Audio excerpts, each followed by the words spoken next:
This is your everyday English class.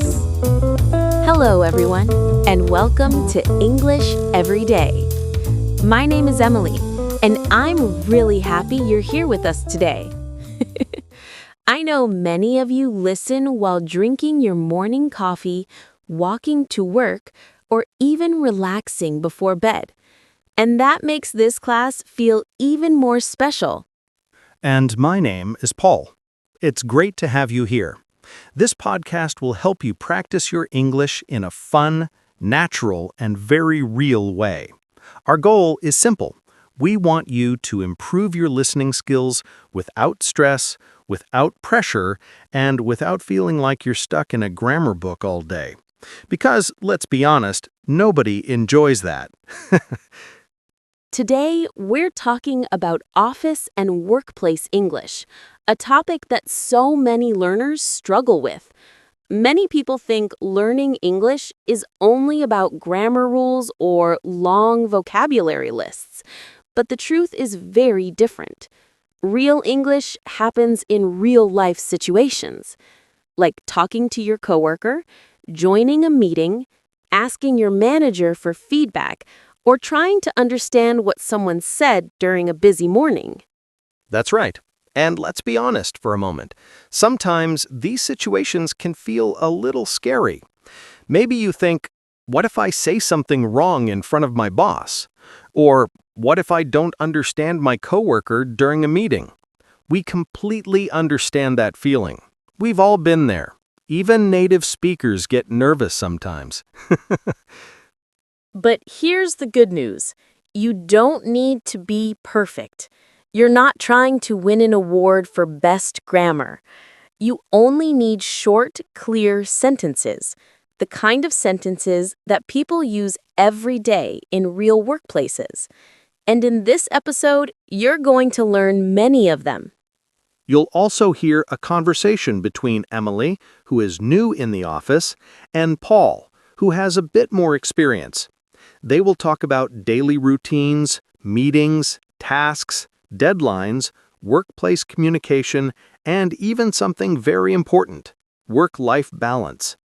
So relax, grab your coffee, find a comfortable spot, and don't worry if you don't understand everything at first, because after the dialogue, we'll explain the key sentences, the vocabulary, and the cultural tips. And when you listen again, everything will feel much easier and much clearer. Don't forget to subscribe to the channel. Your support is really important, and it helps us create more episodes for you. And leave a comment telling us where you're from. We love knowing who's learning with us, from Asia, Europe, Africa, or anywhere in the world. All right, let's begin.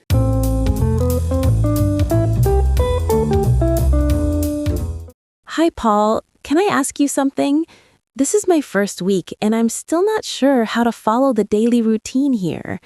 Everything still feels a bit new to me, like I'm trying to find the right rhythm in the office. Sure thing, Emily. No problem at all. I remember my first week, too. Everything felt confusing at first, but trust me, it gets easier. Thanks. So, what time do people usually start working? Most people arrive around 9 a.m. Some come earlier, like 8:30, to have a quiet start before the day gets busy. We usually begin the day by checking emails and looking at our schedule just to see what we need to do. Schedule? You mean like a to-do list? Yes, exactly. Some people use apps, others write on paper. The important thing is to plan your day. For example, I always write down 3 main tasks for the day. It keeps me focused, so I don't feel overwhelmed. That's smart. I normally just try to remember everything and then forget half of it. Don't worry, you'll get better. Keep going. You're doing great already. And remember to take breaks. At 10:30, we usually grab coffee together. It's kind of our small daily tradition. Oh, I wasn't sure if coffee breaks were allowed. I didn't want people to think I was avoiding work. Of course they're allowed. Short breaks help productivity. You can stretch, walk a little, or chat with coworkers. It's a good way to relax and also do some networking. Networking, like making professional friends? Exactly. Even simple conversations during breaks can help you build connections. You'd be surprised. Sometimes the best ideas come from a short coffee chat. Yesterday, I joined my first meeting. Honestly, I was nervous. Was it online or in the meeting room? Online with cameras on, and I wasn't sure if I should speak much or just stay quiet. That's normal. In meetings here, participation is important. Even if you say something simple like, I agree with that point, or that's a good idea, it shows you're paying attention and that you're engaged. Sometimes I'm afraid to make grammar mistakes in front of everyone. Don't worry about perfect grammar. People prefer clear, short messages. For example, instead of a long sentence, you can just say, I think this works. It's simple, natural, and easy for everyone to understand. That actually sounds easier. It is, and the more you practice, the more confident you'll feel. Study English a little every day, and you'll see real improvement. One more thing. Yesterday, I wasn't sure if I should interrupt to ask a question. I didn't want to sound rude. Good question. Here, it's totally fine to politely ask. You can say, Sorry, may I ask a quick question? Or, could you repeat that, please? It's normal, and it shows you're listening carefully. That helps. I'll try it next time. I keep seeing the word deadline everywhere in emails. It makes me nervous. I know, deadlines can sound scary, but think of them as guides.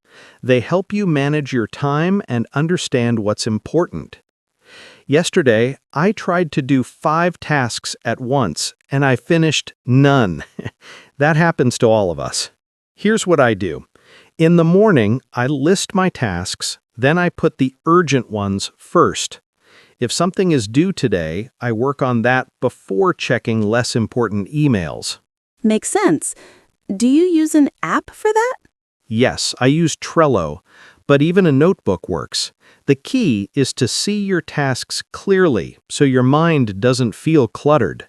And what if I can't finish something on time?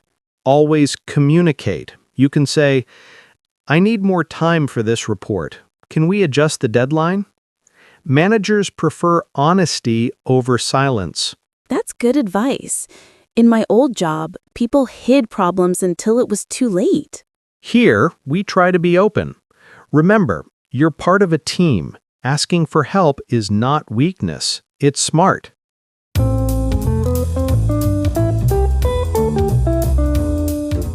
Speaking of the team, there's something else I'm not sure about.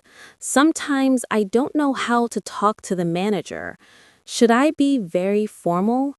I don't want to accidentally sound disrespectful. That's a great question. Here, communication is usually clear and direct. We use first names, even with managers. For example, you can say, Hi, Sarah. Can I ask you something about this project? It's friendly, professional, and totally normal. So, no Mr. or Mrs.? Not in this office. But if you're not sure, you can politely ask, How would you like me to address you? That shows respect, and managers appreciate that. Yesterday, I wanted to give feedback, but I was afraid it might sound rude. I didn't want anyone to misunderstand me. Feedback is welcome here, but it has to be polite and constructive. For example, you can say, I liked this part of the project. Maybe we can also try this idea. It's positive, helpful, and still honest. People respond well to that kind of tone. I see. And with coworkers, should I also be careful? Always be kind.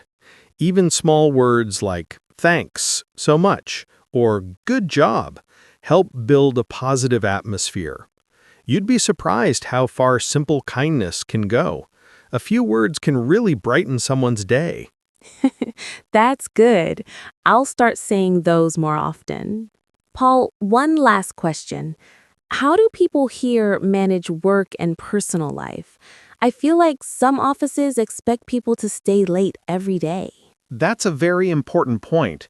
Work-life balance is part of our culture here. People try not to stay too late. When work ends, they go home, exercise, spend time with family, or just rest. Companies want employees to stay healthy, not burn out. In my last job, people worked until 9 p.m. almost every day. It was exhausting. I barely had time for myself. That's not sustainable. Think of it this way. Tired workers make more mistakes. Rest is part of productivity. A healthy mind works better than a tired one. True. So, what do you usually do after work? I go to the gym 3 times a week. On other days, I read before bed. Reading helps me relax and also learn something new. It's my little quiet time. I like that. I used to play guitar, but I stopped because of work. Maybe I should start again. Definitely. Hobbies are important. They keep you creative and balanced. When you do something you enjoy, it gives you energy for the next day. I'll make time for that. Great. And remember, this job is a marathon, not a sprint. Don't push yourself too fast. Keep learning something new every day, and don't forget your health. Thanks so much, Paul. You've given me more than just work tips. You gave me life advice. Anytime, Emily. Welcome to the office family. You're doing great already. Just keep going.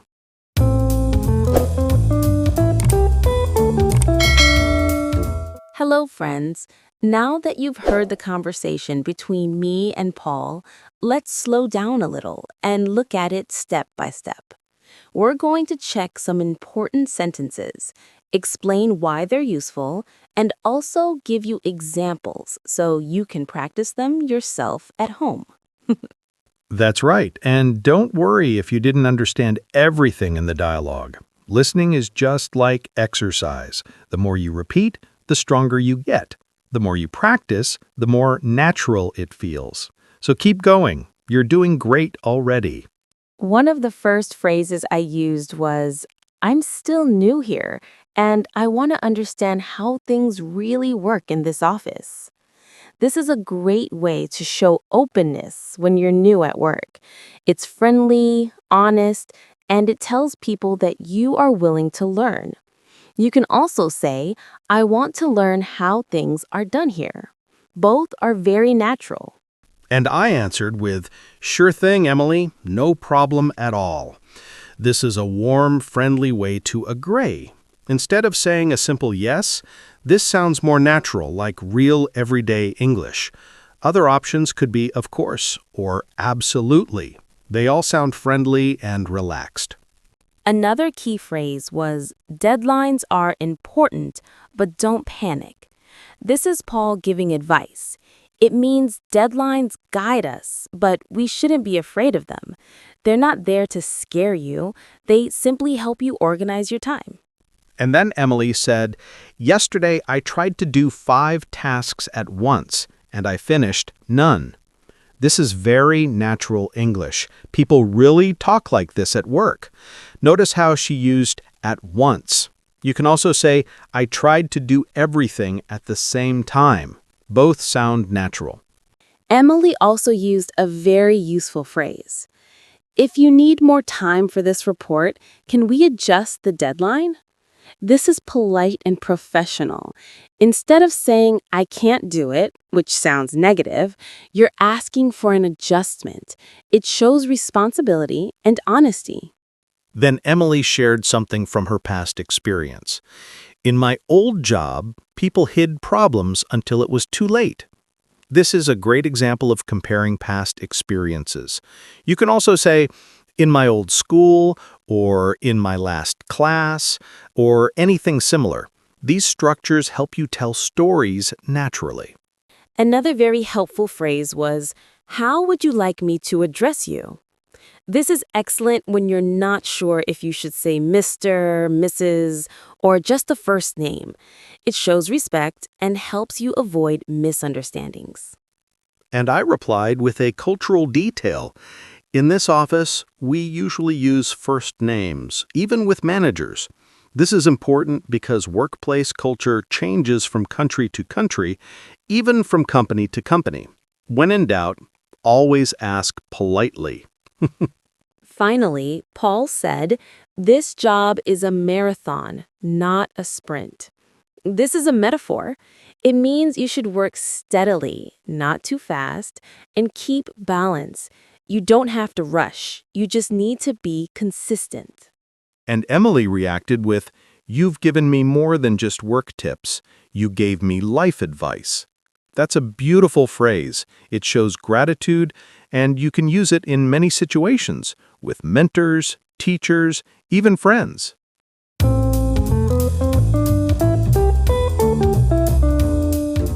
Now let's look at some key vocabulary from the conversation.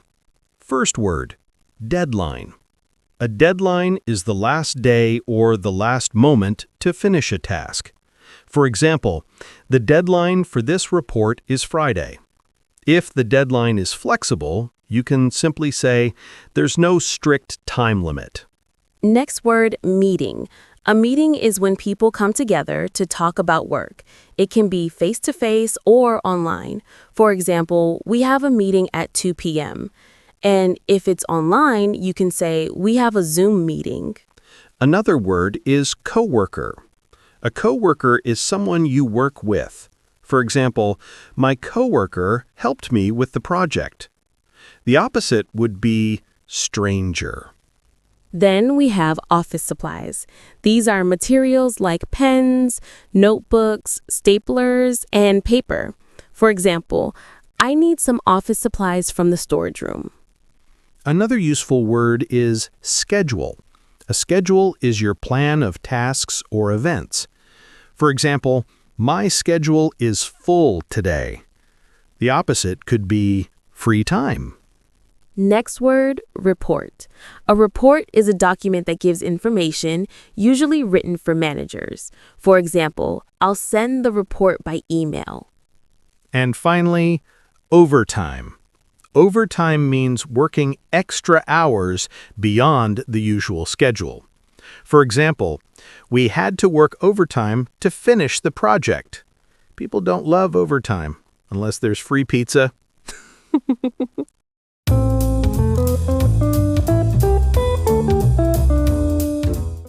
Let's talk about some workplace culture too. First, punctuality. In the US and in many other countries, being on time is a sign of respect. If the meeting starts at 9, you should be there at 8:55. Second, online meetings. It's common to turn on your camera, speak clearly, and dress professionally, even at home.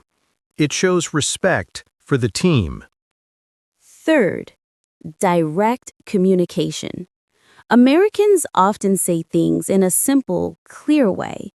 Instead of saying, I was wondering if perhaps you could maybe, they say, can you help me with this? Still polite, but direct. Fourth, work-life balance. Many companies encourage employees to take breaks and go home on time. The idea is simple. Rest improves productivity. And finally, internal networking. Having coffee with coworkers, eating lunch together, or chatting in the hallway are all part of building relationships. Sometimes opportunities come from these casual conversations. All right, friends. Now let's look at some model sentences you can practice for yourself. These phrases will help you in real office situations. When you talk to coworkers, managers, or join meetings, try to repeat them out loud. The more you speak, the more natural they will feel. And remember, Don't worry if you make mistakes. Everyone makes mistakes. Keep going. You're doing great. Even short and simple phrases can help you sound confident at work. Let's start with something easy and very common. I usually check my emails in the morning. This is something almost everyone does at work. You can also say, I check my emails before starting my tasks, if you want a slightly different version.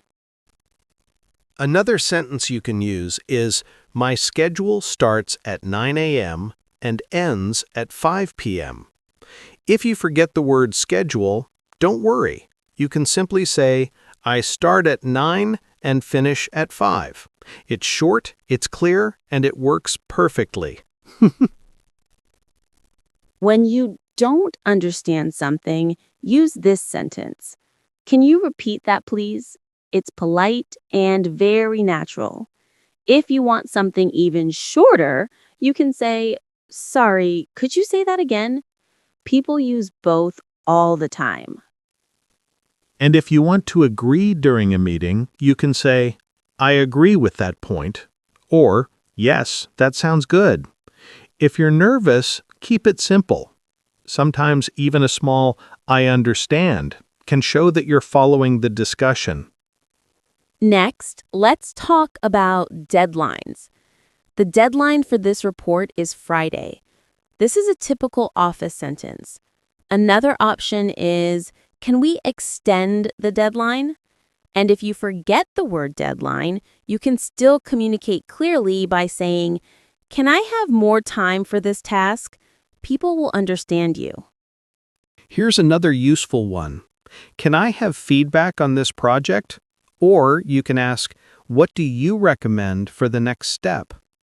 If you want something short and simple, you can say, is this okay? Or do you like it? These short sentences are great when you're not confident yet. Now, here's a sentence about working hours. I don't usually work overtime. This tells people your typical schedule. You can also say, I like to spend time with my family after work. If you forget the word overtime, just say, I sometimes stay late at work. It means the same thing and it's easy to remember. See how easy these sentences are? You can change one or two words and create your own. For example, instead of saying, I check my emails in the morning, you can say, I check my reports in the morning. Or instead of, the deadline is Friday, you can say, the deadline is next week. The structure stays the same, only the detail changes. Here's a little tip for you. Write down 3 sentences today and practice them tomorrow. It doesn't have to be long. Even 10 seconds of practice is helpful. Study English every day, and soon it will feel natural, like a part of your daily routine. And now, we'll play the full dialogue again. This time, it will be much easier to understand because you already know the vocabulary, the model sentences, and the cultural tips. Just relax, listen, and let your ears get used to the sound of real English.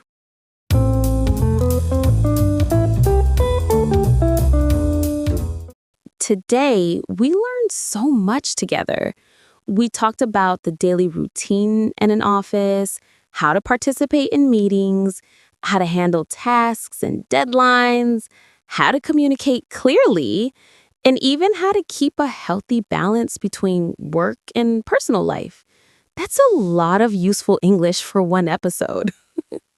That's right. And remember, office English is not only about difficult words or complicated grammar. It's about short, clear sentences you can use every single day. Even simple phrases like, can you repeat that, please? Or the deadline is Friday, can make you sound much more confident at work. Keep practicing, keep speaking, and don't forget, study English a little bit every day. You don't need to be perfect. You just need to communicate. Real communication is always more important than perfect grammar. Now, let me ask you something. If you worked in an international office, what would be your biggest challenge? Meetings? Deadlines? Communication with coworkers? Think about it for a moment. And if you want, share your answer in the comments. Talking about it is another way to practice your English. Every time you write, every time you listen, every time you share, you improve a little more. Learning a language is a journey, not a race. Just like Paul said earlier, it's a marathon, not a sprint. So take your time. Enjoy the process. Keep growing at your own pace. And don't forget to subscribe to the channel, share this episode with a friend, and keep learning with us. Your support helps us create more lessons, more dialogues, and more practice for you. You're doing great. Seriously, we're really proud of you. Keep going, keep practicing, and keep believing that you can improve day by day. Take care, everyone. Stay motivated, stay curious, and keep moving forward, even if it's just one small step at a time. Goodbye, friends. See you in the next episode. Goodbye.